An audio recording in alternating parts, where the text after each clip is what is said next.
Hi, welcome back to An Awfully Big Adventure, and today we're looking at my top 5 favourite things at Epcot.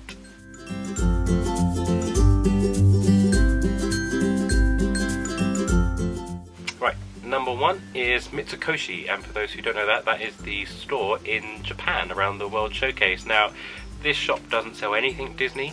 I'm pretty sure it doesn't sell anything Disney anywhere. I don't remember seeing anything Disney in there. It sells a lot of things from Japanese culture, so it could be memorabilia of animes, that kind of thing. You can buy chopsticks with different little characters on it. The little cat with the paw that does this is in there as well.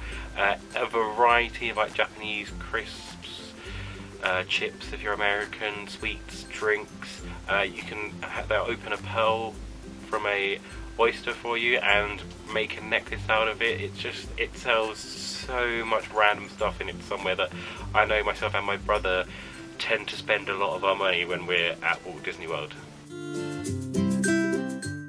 Number 2, also on the World Showcase, and it's one of my favourite rides, but it isn't a very popular ride. It's one of those you can sort of almost walk onto nearly all time throughout the day, is the Mexico Pavilion and the Three Caballeros ride with Donald Duck, the Grand Fiesta Boat Tour, I think is the name of it. I've got the name written here. Yeah, the Grand Fiesta Tour with Donald Duck and the Three Caballeros. Now, I got this film on DVD for last Christmas from my girlfriend, thank you very much, and it's a really strange Disney film. It's weird to see a character in a Disney film walk around with a cigar and another walk around with guns firing around. And you can see throughout the ride they slightly changed it, so where in the film the character would have a gun, which is here. In the boat ride, it's changed, so yes, he still has a gun, but it just comes with a bang flag out of the end of it. So they've slightly changed it, obviously for the younger audience and the sort of more PG sort of era of things. But I just love the ride. I don't know if it's just Donald Duck or what it is about the ride, but it's one of my favourite things in Walt Disney World, let alone at Epcot. Number 3 is more of an entertainment thing at Epcot, and that is the Geometers, which are the jamming janitors that you see around Epcot. I don't know what it is about them, I just find them so entertaining. There's hilarious videos of them on YouTube doing all their different songs, and you get the one that comes out and starts rapping, and I think they're just so entertaining. It seems like one of the best jobs in the world. I'd love to be able to do something like that. I think they're just so entertaining, so funny, and like I said in my last video with the must-dos, that's probably one of my must-dos, to at least see them once on a Walt Disney World trip.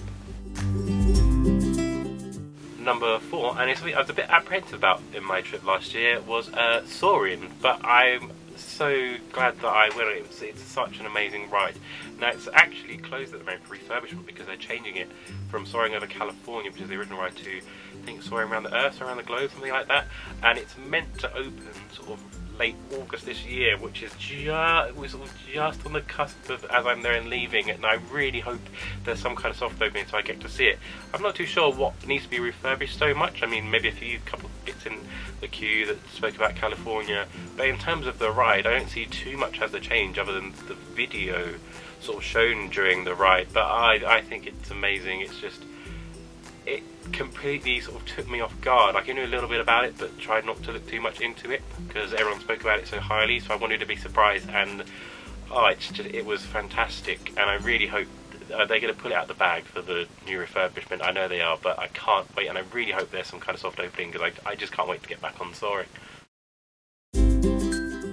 And number 5 is Spaceship Earth. Now, obviously, the outside of it is amazing, it's spectacular. Everybody calls it the big golf ball. It looks amazing lit up at night. I'm pretty sure I straight up this video I'm going to make it the new wallpaper lock screen for my phone, just the close-up of it at night, because the lining off it just looks, it's just magical to look at. And the ride itself is really fun. It's like a nice interactive ride you can pick where from. It shows you a little video at the end of what your future could look like with all things, your interest you put into it. But the ride itself is amazing, taking you back through history of the humans, how we developed, how we grew, how we gained our knowledge on things. I think it's quite a nice educational ride. It's for like sort of smaller children, but even as sort of a more older, like teenager, adult, it's one of the nicest. It's just Disney in a ride. It's just educational, but it's also fun, interactive, and it's just everything encapsulated into one ride as the biggest thing in the park. You can't beat Spaceship Earth.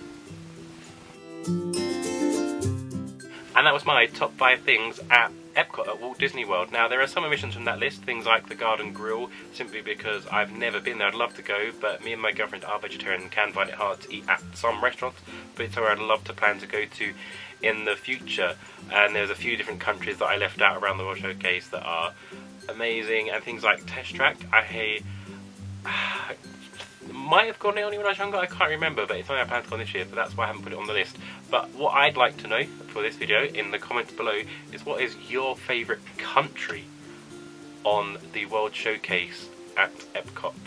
And I will see you next time for another Awfully Big Adventure. Bye!